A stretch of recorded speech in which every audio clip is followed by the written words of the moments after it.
On July 23, 1980, 31-year-old Helen Hagnes stood with her husband Janis outside their apartment building on New York's Upper West Side. Helen kissed Janis and told him she would see him later, and then she turned and began walking to work. It was early evening, and Helen could already tell it was going to be another hot New York summer night. It was about 80 degrees Fahrenheit, and it was humid. As Helen walked, she could already feel herself starting to sweat, and she just hoped she would still look okay when she got to work. She was dressed casually in a t-shirt and jeans, but her platinum blonde hair and makeup were perfectly styled, like she was going to a formal event.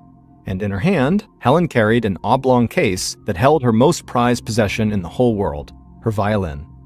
Helen had grown up as a musical prodigy, becoming an award-winning pianist at the age of 4 and a skilled violin player at the age of 8.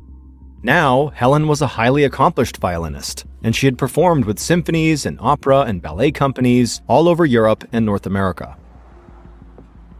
Helen made her way through the city and eventually turned onto a street about 10 blocks from her house. Up ahead, she saw the Metropolitan Opera House, or the Met as it's known, and her face lit up.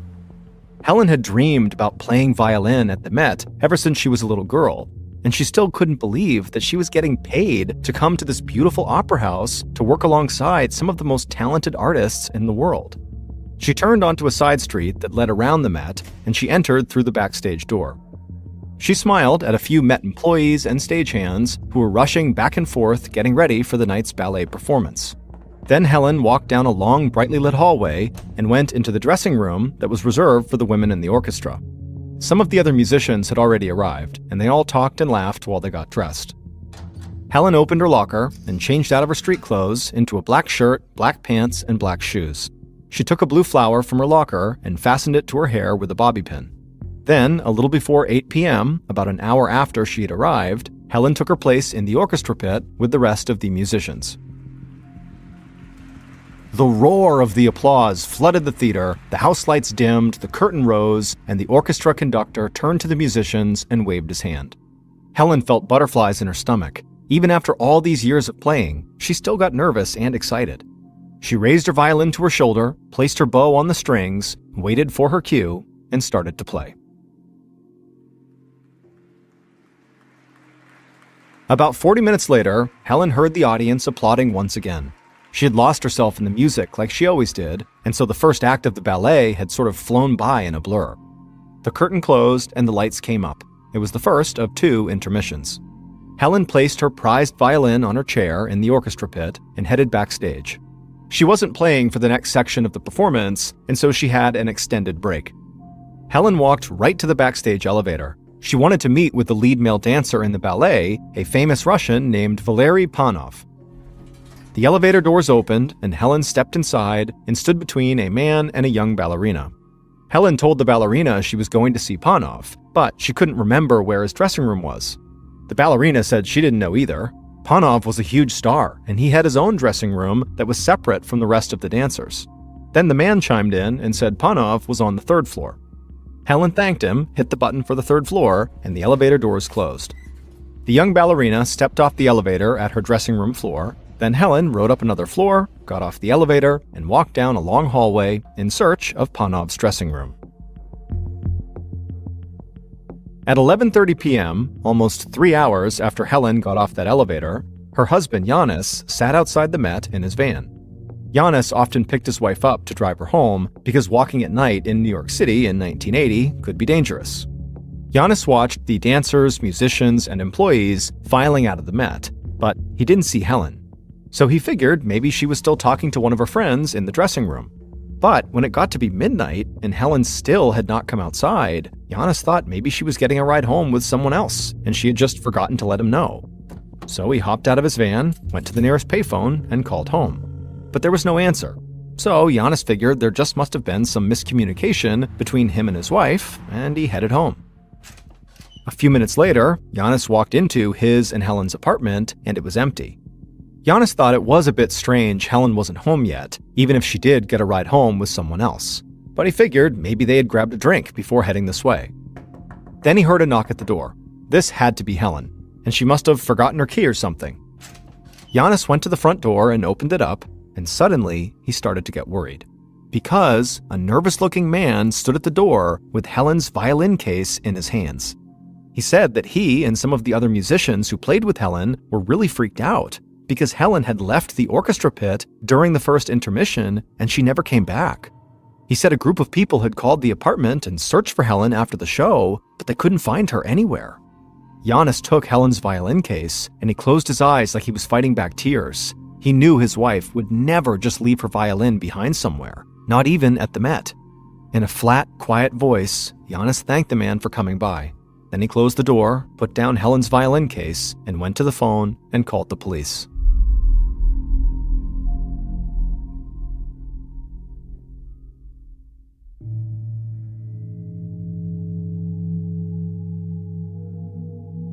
In the early morning of July 24th, several hours after Janis called the police, Detective Jerry Giorgio of the NYPD walked into the lobby of the Met. The two officers who had arrived first greeted him and showed him the photo they had of Helen Hagnes. Detective Giorgio looked at the photo and heard the lobby doors open behind him. He turned and saw a frantic-looking young woman running in. Giorgio held up his hand to try to get her to slow down and asked if she was okay. She introduced herself and said she was a ballerina in the performance. She had heard about Helen going missing from one of her friends, and she thought she might be able to help, because she was pretty sure she was one of the last people who had seen Helen. The ballerina said that she and Helen happened to be on the backstage elevator together during the first intermission, and Helen had mentioned she was on her way to visit with Panov. Detective Giorgio asked who Panov was. The ballerina smiled and said Valery Panov was one of the most famous male ballet dancers in the whole world. Giorgio thanked her and said her information was a huge help. He got the ballerina's information and told her he would contact her if he needed anything else. As the ballerina walked away, Giorgio handed the photo of Helen back to the two officers and told them to wait there in case anyone else showed up. Then he walked further into the grand lobby of the Met, and the design of the place was like nothing he had ever seen. The huge staircases leading to the higher floors almost looked like they led to nowhere and just disappeared into the darkness. Giorgio had just started to search the lobby when a security guard walked in and introduced himself. His boss had told him to come down and help the police if they needed it. Giorgio was relieved. He said he didn't want to waste any time. He needed a full tour of the opera house. But at this, the security guard busted out laughing. He said that would be impossible. The building was massive, with 6 stories above ground and 3 basements below. And there were so many hallways and hidden rooms that navigating the Met was like walking through a maze. Giorgio said they would get as many cops as they needed to comb through the whole place, but in the meantime, he at least wanted a tour of the backstage area where Helen would have gone during intermission. So the security guard led Giorgio into the theater, up onto the stage, and into the wings. Giorgio looked around the expansive backstage area, and he saw giant set pieces, black curtains hanging everywhere, multiple exits, and an elevator. Then he walked down a stairwell and found himself in a vast, dimly lit basement that made him feel like he was in a horror movie. Giorgio saw cases for double bass instruments that were bigger than him leaned up against the wall. And scattered throughout the basement, he saw old set pieces from past performances and large wooden crates filled with costumes and props. Giorgio started to feel overwhelmed. He thought if the worst had happened, if Helen was dead, her body could be in a crate or an instrument case or in one of the countless dark corners, hiding just out of view. At around 8 a.m., after hours of exploring the depths of the Met, Detective Giorgio went back to the lobby and checked in with the other 2 officers who were still there. He was about to find a phone to call the police station to get more help when a maintenance worker ran inside. And this guy looked like he'd just seen a ghost. Giorgio asked him what was wrong, and the worker said he'd just gone up to the roof of the building to turn on one of the ventilation fans. And while he was up there, he found a pair of women's black shoes, like the ones he'd seen the women in the orchestra wear. Detective Giorgio's heart sank. Helen had disappeared in the middle of a performance, and now her shoes might have been found on the roof. And Giorgio's first thought was that Helen went up there, jumped off the building, taking her own life. Giorgio and the other officers followed the maintenance worker to a service elevator, and they traveled up to the roof in complete silence. The elevator stopped, the doors opened, and Giorgio had to squint as the daylight hit his eyes. The maintenance worker stepped out of the elevator and showed the police the pair of black shoes. Then Giorgio walked to the edge of the building and looked down, but there was nothing on the ground that looked out of the ordinary. So the officers spread out and searched the roof for any additional clues, and within a few minutes, Detective Giorgio heard one of them shout, "Oh my God!" Giorgio whipped around and saw an officer standing by this enormous metal fan, looking through the wide space between two of the blades down into the ventilation shaft. Giorgio joined him and leaned over to look into the shaft as well, and he thought he saw something about 30 feet below, but it was a little dark down there, and he couldn't tell what it was. It took a few seconds for Giorgio's eyes to adjust, but slowly, everything came into focus. There at the bottom, he saw the nude, bloody body of a woman.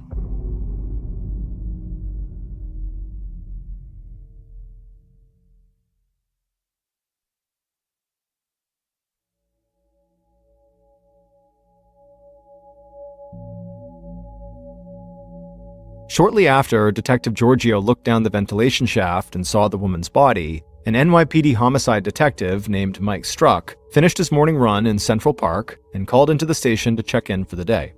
Dispatch told him not to even bother coming into the office. Instead, they said, go straight to the Metropolitan Opera House. Struck rushed home, got cleaned up and changed, and then raced down to the Met. The place was now buzzing with employees and police. And amid the crowd, Detective Struck was happy to see Detective Giorgio. The two men enjoyed working together, and they made a good team. Giorgio was calm and almost fatherly, while Struck was blunt and always seemed like he was moving 100 miles an hour. Giorgio filled Struck in on everything police had found that morning. They had found Helen Hagness's body in a large maintenance tunnel on the 3rd floor. It looked like she had fallen to her death through the ventilation shaft from the roof, but Giorgio was sure someone had pushed her, because her hands and feet had been bound with rope and there was a gag stuffed in her mouth. Giorgio thought the attack could have been sexual, but he had no idea if it was random or if somebody had targeted Helen. Then Struck went to go take Polaroids of Helen's body, and he worked with crime scene technicians as they searched for clues.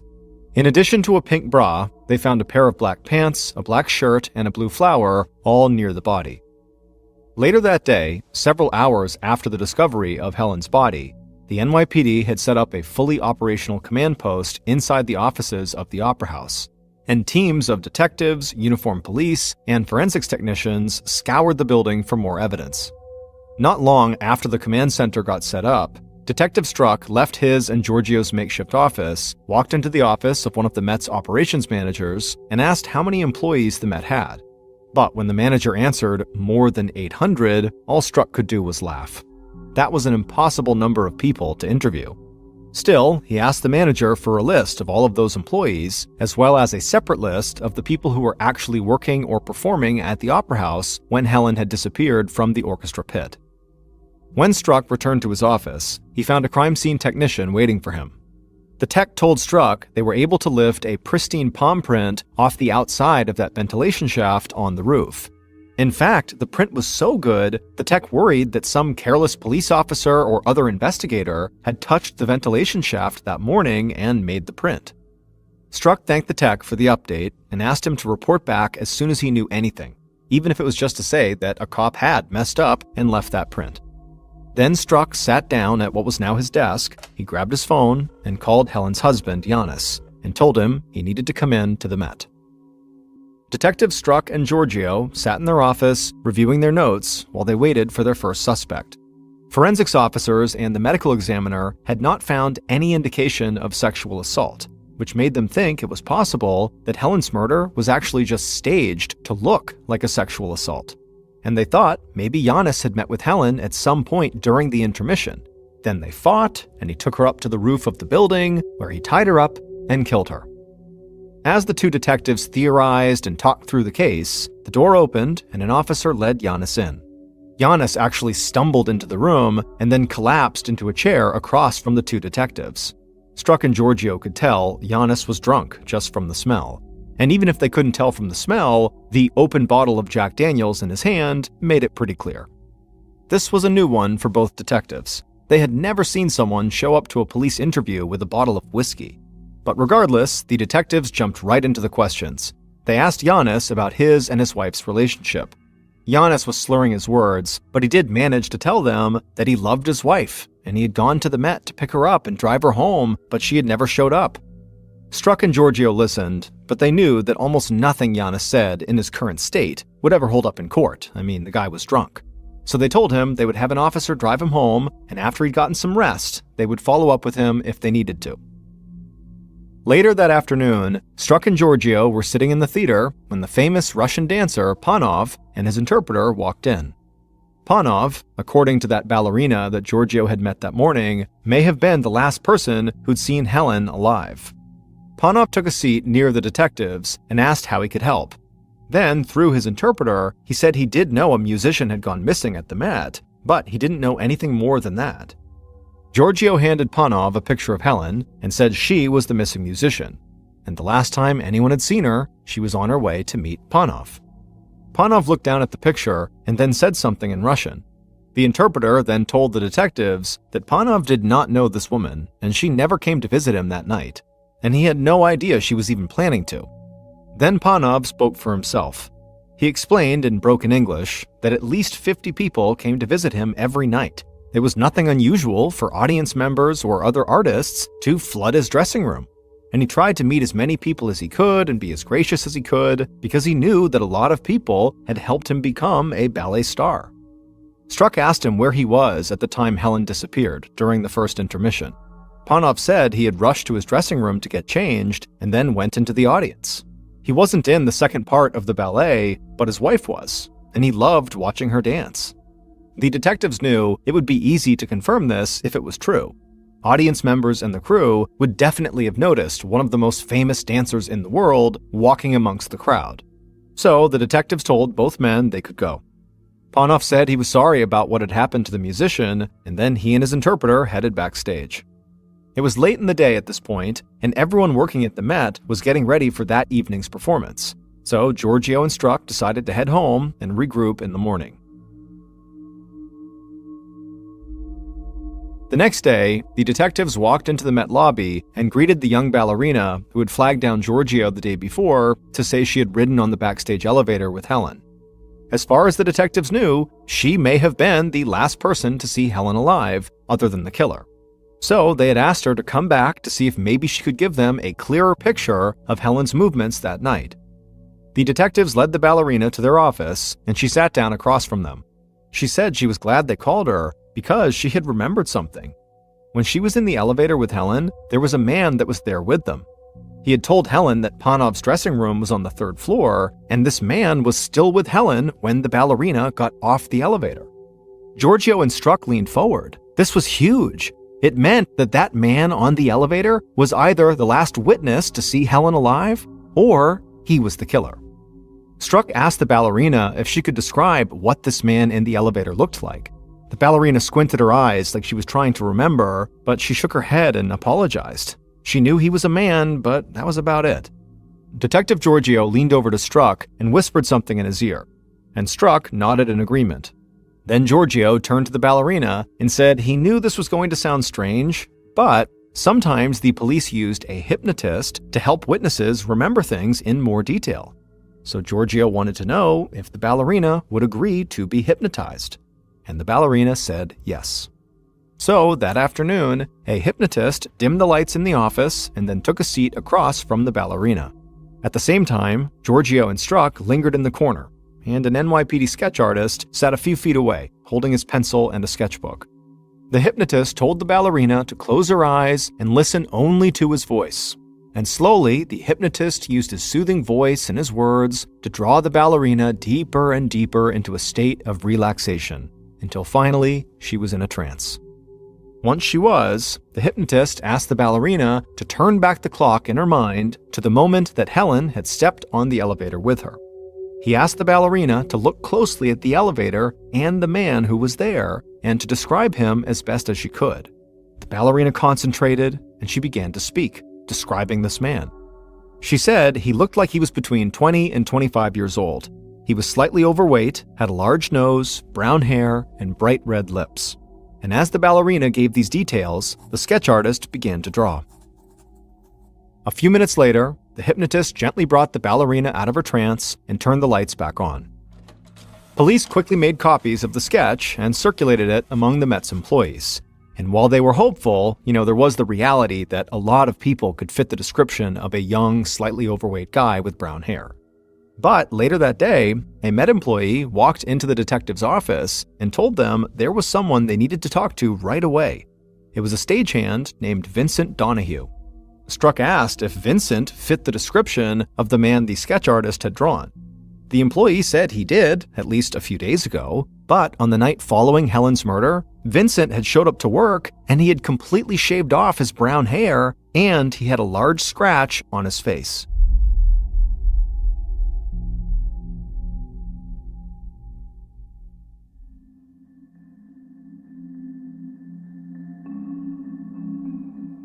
That afternoon, Vincent Donahue took a seat inside the detective's office and he looked annoyed.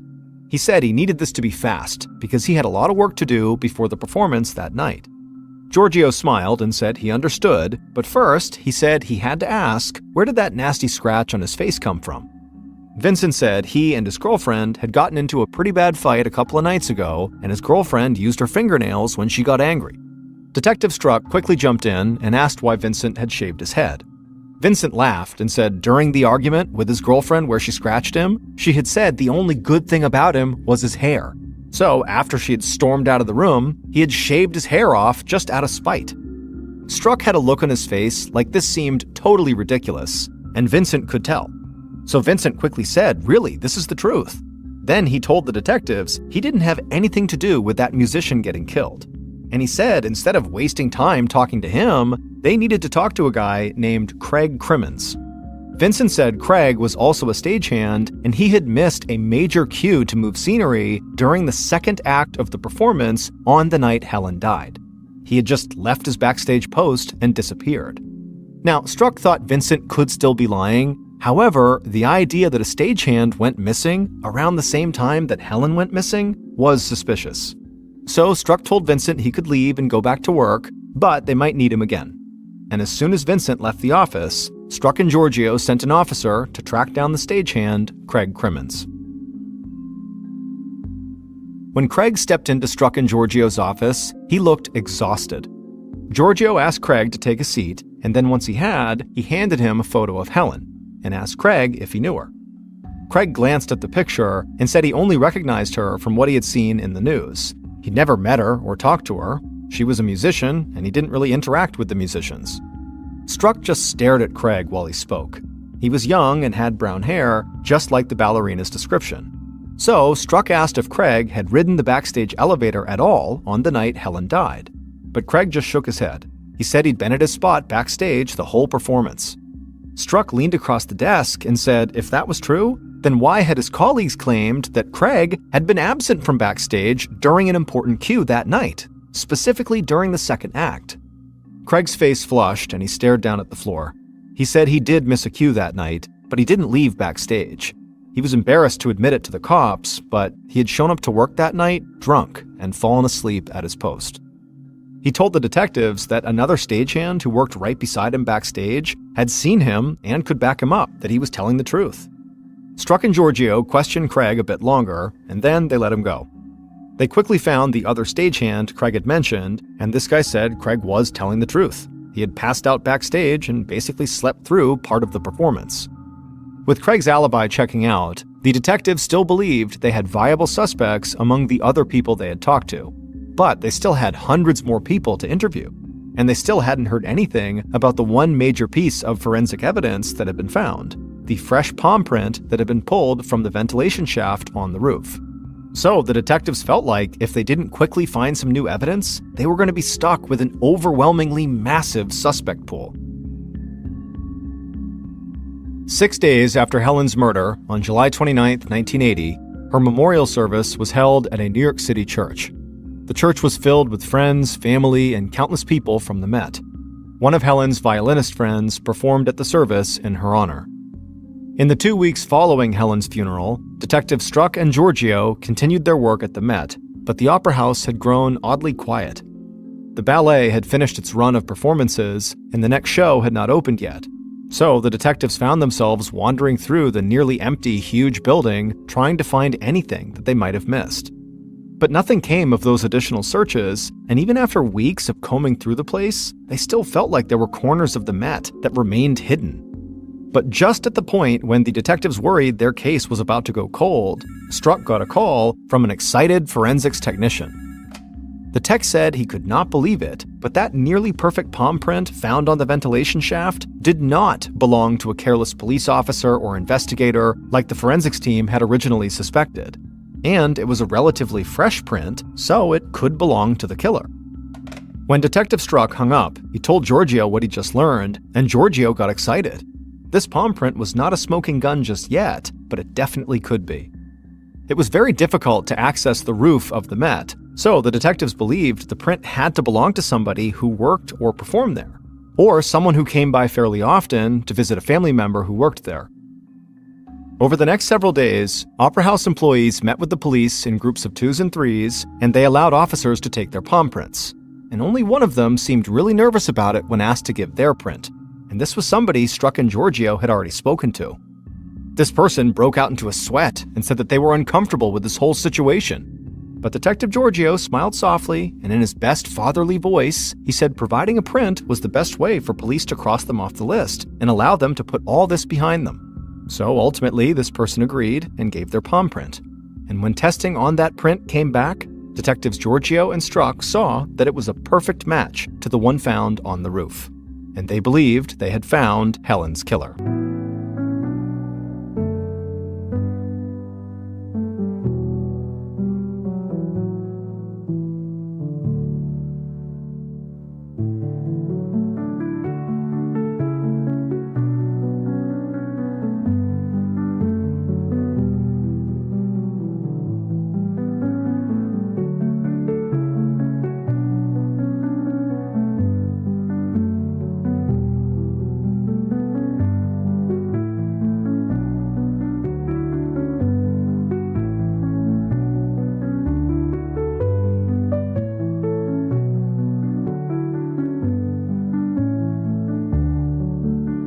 Based on the palm print, evidence from the scene, and interviews conducted during the investigation, the following is a reconstruction of what police believe happened to Helen Hagnes on the night of July 23, 1980. The killer saw Helen walking down a hallway on the 3rd floor during the first intermission of the ballet, and they quickly walked down the hall and grabbed her arm.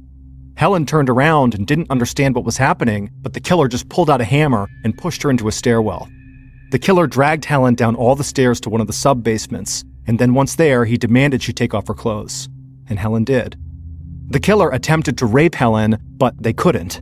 And so out of frustration, they demanded Helen put her clothes back on, and then they grabbed her by the arm, and still with the hammer in hand, they led her all the way upstairs to the roof. Once on the roof, the killer once again made Helen get undressed. Except this time, the killer also bound her wrists and her ankles, and they also gagged her. But Helen fought back. And at some point during the struggle, the killer knew they were running out of time. And so out of frustration and panic and anger and embarrassment, they scooped up Helen and they walked over to the air conditioning vent and they placed her on the ledge. And then as Helen desperately tried to push past them and get back on the roof, the killer just raised up their leg, placed their foot on her side, and they pushed her into the vent. Helen would fall 6 stories to her death. And after she was dead, the killer reached down, scooped up her clothes, and threw them into the vent after her. After that, the killer ran to the door, believing they had disposed of all the evidence. Except they hadn't. They had accidentally left Helen's shoes up on the roof. The killer flew down the stairs all the way to the theater and ran backstage. However, by the time they got there, they were out of time. The intermission was over and the ballet had started again, meaning the killer had missed a very important cue. Craig Crimmins, the stagehand who claimed to have shown up drunk and fallen asleep backstage, killed Helen Hagnes. On the night of the murder, Craig was in fact the man on the elevator with Helen and the young ballerina. And when Helen asked about where Panob's dressing room was, Craig had chimed in and said it was on the 3rd floor. But that was a lie. He was simply trying to trap her. And so when Helen got off the elevator on the 3rd floor, Craig followed her down the hallway, grabbed her, and brought her to the basement, intending to rape her. However, he could not perform sexually, and so in his rage and humiliation, he dragged her up to the roof where he would kill her. Craig did resemble the sketch from the ballerina's hypnosis session. However, it was Craig's palm print on the air conditioning vent that made detectives turn their focus on him. and soon after the detectives discovered Craig's print matched the one on the ventilation shaft, they learned that the other stagehand who said he saw Craig sleeping backstage was lying for his coworker. But he thought Craig had asked him to lie for him just to cover up the fact that he had left backstage and missed an important cue. Craig Crimmins was found guilty of murder and sentenced to 20 years to life. He went on to serve 40 years in prison and was paroled in August of 2021.